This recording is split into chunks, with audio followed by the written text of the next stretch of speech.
మిత్రులకు నమస్కారం. మిత్రులారా, డివైడ్ అండ్ రూల్ అన్న పాలసీ ప్రకారం బ్రిటిష్ వారు భారతదేశంలో హిందూ ముస్లిం విభజన తీసుకువచ్చారు. ఆ తర్వాత హిందువులలో కూడా అగ్రవర్ణాలు అల్పవర్ణాలు అన్న విభజన తీసుకొచ్చారు. ఆర్యులు ద్రావిడులు అన్న విభజన తీసుకువచ్చారు. ఒక్కటిగా ఉన్న సమాజాన్ని రెండు కంటే ఎక్కువ మొక్కలు చేశారు. ప్రతి ఒక్కడు ప్రక్కవాడిని అసహనంతోనూ ద్వేషంతోనూ చూసేలా తయారు చేశారు. మరి కాంగ్రెస్ పార్టీ ఆ బ్రిటిష్ వాళ్ళతో ఏం ఒప్పందం పెట్టుకుందో ఏంటో తెలియదు, కానీ వాళ్ళైతే తప్పుడు ప్రచారాలు ఏమైతే చేశారో అవే ప్రచారాలను వీళ్ళు ఇక్కడ టెక్స్ట్ బుక్కుల్లో ఇరికించారు. అది బుర్ర ఉన్నవాడికి ఎంత కామెడీగా కనపడుతుందంటే, ఎక్కడో మధ్యప్రాచ్యం నుంచి ఇక్కడకు వచ్చిన ఆర్యులు ఇక్కడ ఉన్న లోకల్స్ని తరిమేసి బానిసలను చేసుకున్నారట. తర్వాత అదే బానిసల దగ్గర బిచ్చం ఎత్తుకుని బతుకుతున్నారట. అంతే కదా, బ్రాహ్మణులు బిచ్చం ఎత్తుకోవడం వాళ్ళ వృత్తి ధర్మమే కదా. వీళ్ళల్లో ఆ ద్వేషం చిన్నప్పటి నుంచి పాలు పోసి పెంచడం వలన అది ఎంతలా పొంగి పొర్లుతో చూడండి. ఒకప్పుడు మనము కూడా అదే మూఢనమ్మకంలో ఉండి వాళ్ళు చెప్పే మాటలకు చప్పట్లు కొట్టేవాళ్ళం. ఈ వ్యక్తి అప్పట్లో విజయ విహారం అనే ఒక పత్రికని నడిపేవారు. దానికి మనం అండదండగా ఉండేవాళ్ళం. కానీ ఆయన మనసులో మన మీద ఎటువంటి అభిప్రాయం ఉందో ఇప్పుడు తెలుస్తుంది. భారతీయ సమాజానికి వీడు హిందూ, వీడు ముస్లిం. హిందూ అయితే చాలా మంచివాడు, ముస్లిం అయితే చాలా చెడ్డవాడు.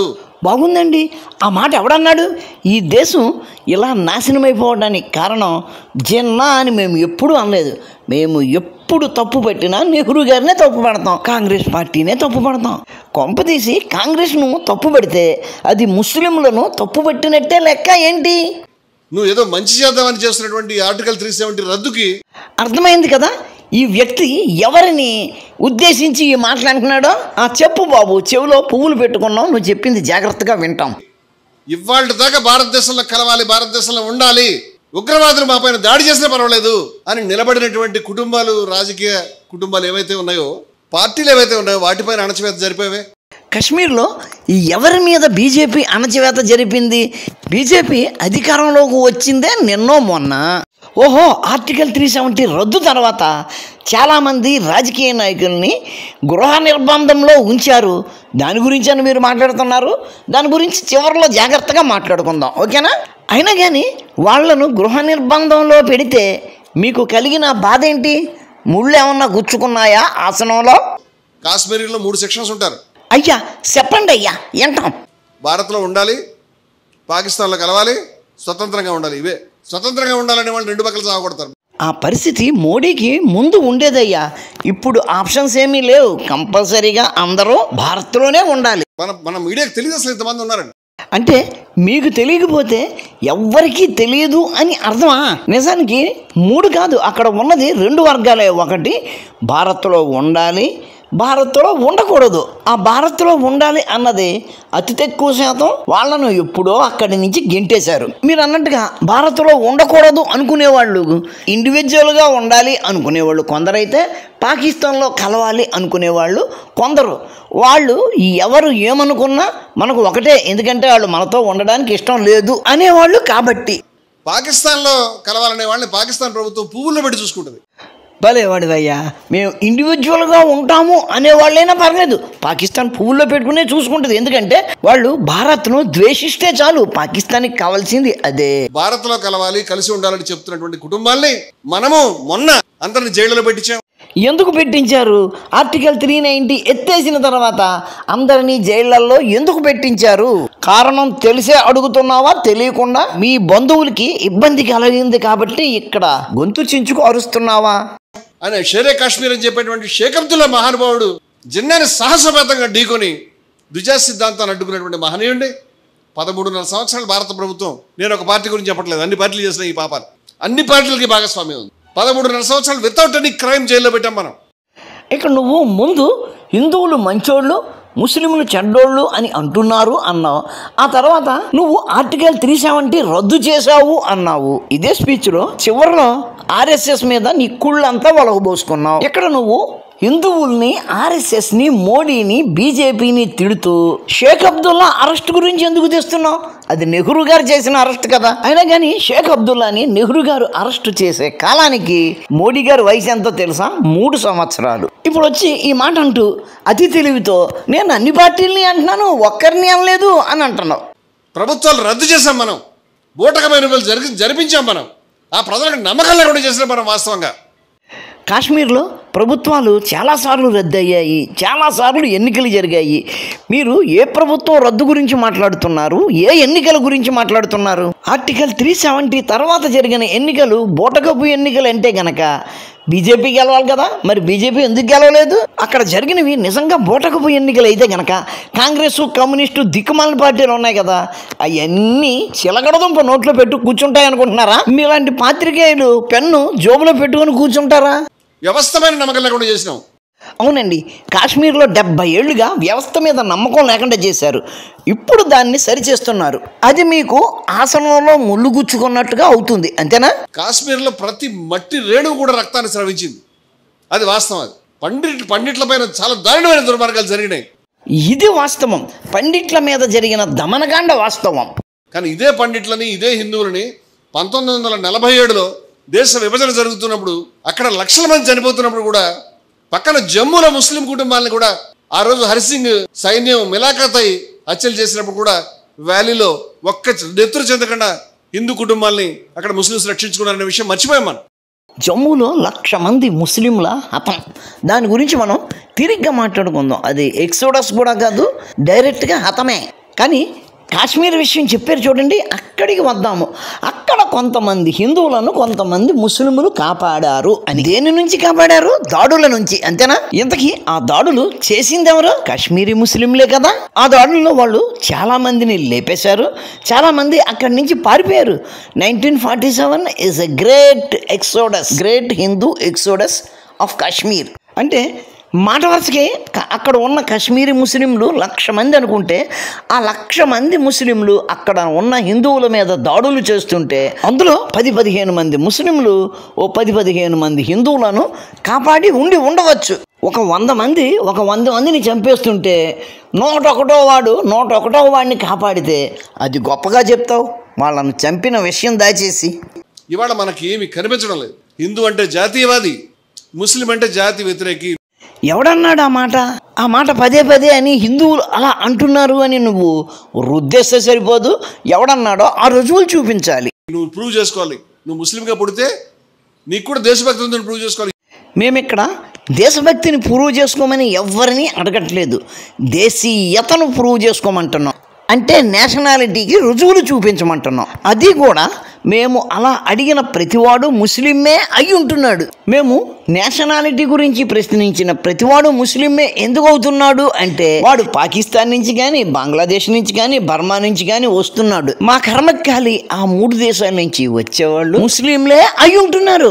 అయితే ఓ పని చేద్దాం, మీరు ఈ మాట అంటున్నారు కాబట్టి ఈసారి పాకిస్తాన్, బంగ్లాదేశ్, బర్మా వాళ్ళకి చెబుదాం, ఈసారి మా దేశంలోకి అక్రమంగా పంపే వాళ్ళని హిందువులనే పంపండి అని చెబుదాం. అప్పుడు మేము హిందువులనే ప్రశ్నిస్తాం. హిందూ అంటే డిఫాల్ట్, నువ్వు దేశభక్తుడు, నువ్వు హిందూ అయితే చాలు. ఎవడన్నాడ్రా అలా అని? మన మధ్య హిందూ రాష్ట్ర, హిందూ భూమి, హిందూ రాష్ట్ర అని చెప్పి కాషాయ జెండా పెట్టుకుని ఒక సంఘం ఉంటే దాన్ని మనం దేశభక్తి సంఘం అని చెప్తాం. వచ్చేసాడండి. నేను ఇందాకే చెప్పాను కదా, ఆర్ఎస్ఎస్ మీద పడి ఏడ్చాడని. ఎక్కడేనండి? అయ్యా విజయ్ విహారం గారు, నేను మీకు ఆల్ టైమ్ ఛాలెంజ్ చేస్తున్నాను. మీకు దమ్ము ఉంటే, మీరు పుట్టింది వాళ్ళిద్దరికే అని మీకు నమ్మకం ఉంటే, ఆర్ఎస్ఎస్ వాళ్ళు చేసిన దేశద్రోహ చర్యలు చూపించాలి. వాళ్ళు చేసిన దేశద్రోహ చర్యల గురించి కానీ, అట్లాగే మతపరంగా ఎవరి మీదైనా చేసిన దాడుల గురించి మీరు చూపించాలి. ఎక్కడో ప్రింటెడ్లో ఏదో ఒక వ్యాసం ఉంది అని దాన్ని తెస్తే కాదు, దానికి ఆధారాలు చూపాలి.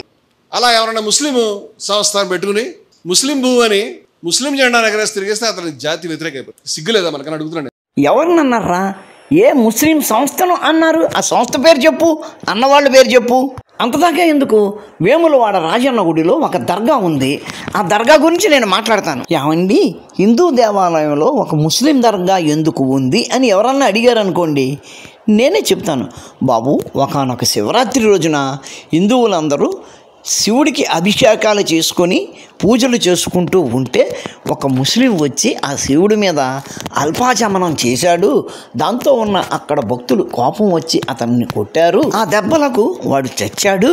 అప్పుడు ఆ ఏరియాకి సంబంధించిన నవాబు గారు వచ్చి, మా మరకనే చంపుతారా ఆయ్ అని చెప్పి వాడి శవం ఆ గుళ్ళో ఎక్కడైతే ఉన్నదో అక్కడే గొయ్యి తీసి కప్పెట్టారు.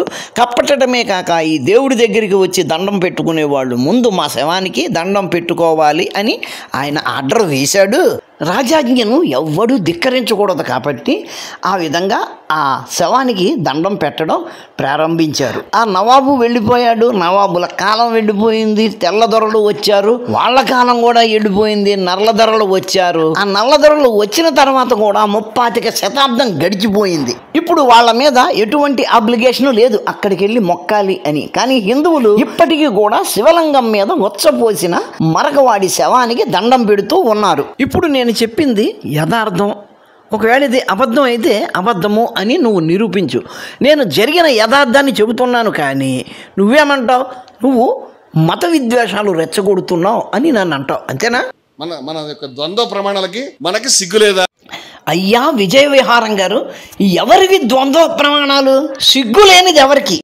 దయవంచి మీడియాని, మేధావుల్ని, ఉదార హిందువుల్ని ఆవేశం అణచుకుని దుర్మార్గుడు ఎవడైనా శిక్ష పడాల్సిందే, ఆర్తుడు ఎవడైనా అతని వేదన తీరాల్సిందే, అన్యాయం ఏదైనా సరిదిద్దబడాల్సిందే, న్యాయం ఎవరికైనా దక్కాల్సిందే. ఇది మన విధానం, మన ప్రాచీనమైనటువంటి విలువల్లో ఉన్న విధానాలు ఇవే. వీటిని దయవంచి అర్థం చేసుకోండి.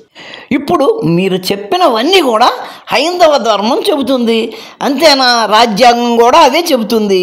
హైందవ ధర్మాన్ని పక్కన పెడితే రాజ్యాంగం చెప్పిన దానికి వ్యతిరేకంగా బిహేవ్ చేసే సామర్థ్యం ఏ రాజకీయ పార్టీకైనా ఉందా? చెప్పండి. ఇవాళ ఈ ప్రతి విషయం మీద ఎవరు జైళ్ళకి వెళ్ళారో, ఎవరు పోరాడారో వాళ్ళంతా పిచ్చివాళ్ళలాగా. ఎవరు జైలుకి వెళ్ళారో, ఎవరు పోరాడారో వాళ్ళంతా పిచ్చివాళ్ళలాగా ఇవ్వాలా అంటున్నావు నువ్వు. ఇవాళ ఏంటి?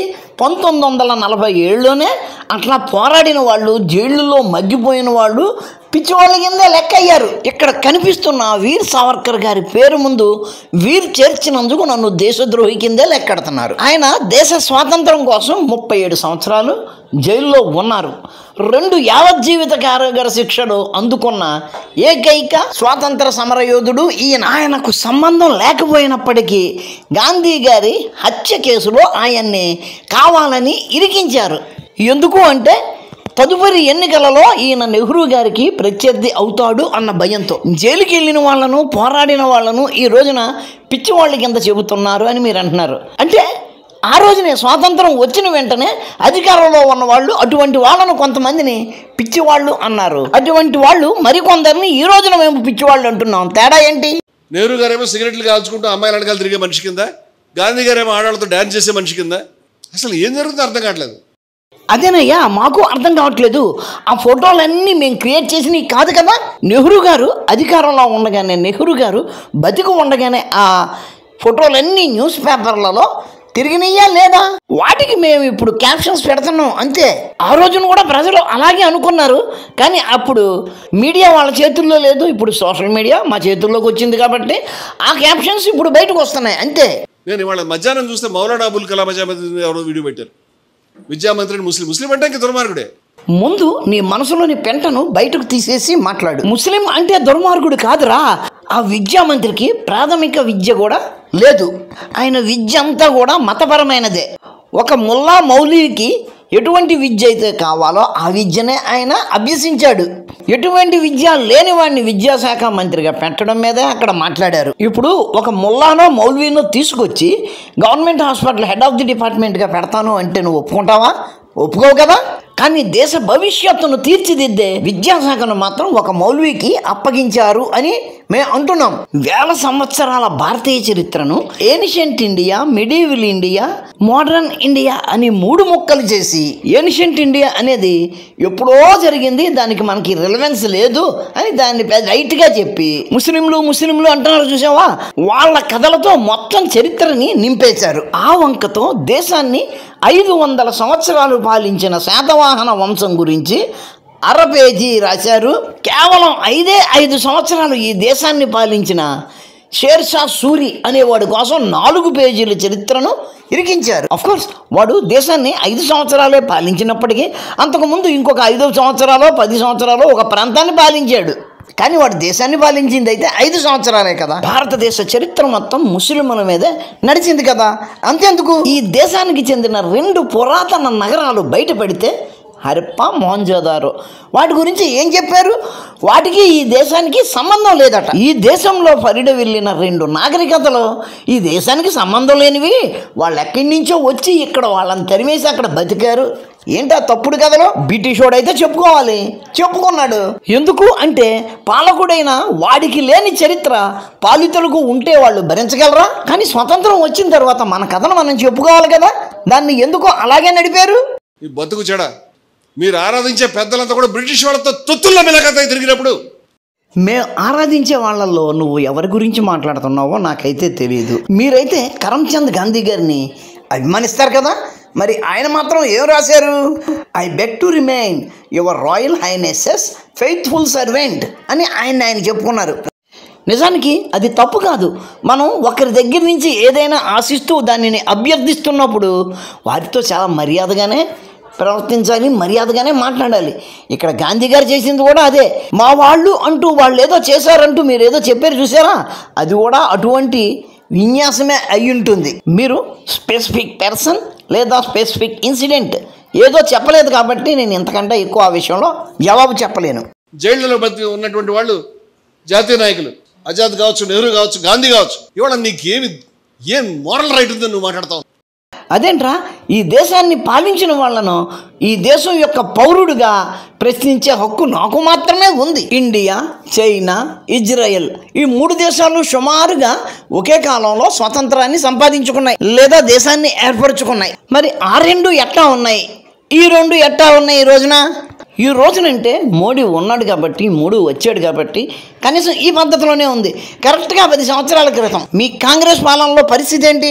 ఓ 10 మంది పాకిస్తాన్ నుంచి ముంబై వచ్చి ఓ 160 మందిని చంపేసి ఒక 500 మందిని క్షతగాత్రులను చేస్తే అప్పటి ప్రభుత్వం ఏమంది? పాకిస్తాన్ను అంతర్జాతీయ సమాజం ముందు దొంగగా నిలబెట్టిందంట. అది చాలా గ్రేట్ అంట. అప్పుడు మన దేశానికి జరిగిన 10 బిలియన్ల నష్టాన్ని ఎవరు పూడ్చారు? ఎవడో పూడ్చలేదు కదా. పాకిస్తాన్ వాడు అంతర్జాతీయ సమాజం ముందు తల ఉంచుకుంటే మనకేంటి, తల నిలబెట్టుకుంటే మనకేంటి చెప్పండి. మరి అదే పాకిస్తాన్ వాడు ఒక 40 మంది సైనికులను చంపితే మోడీ ఏం చేశాడు? అదే పాకిస్తాన్ వాడు 26 మంది సాధారణ పౌరులను చంపితే మోడీ ఏం చేశాడు? అంతర్జాతీయ సమాజం దగ్గరికి వెళ్ళి మొరబెట్టుకున్నాడా? లేదు కదా.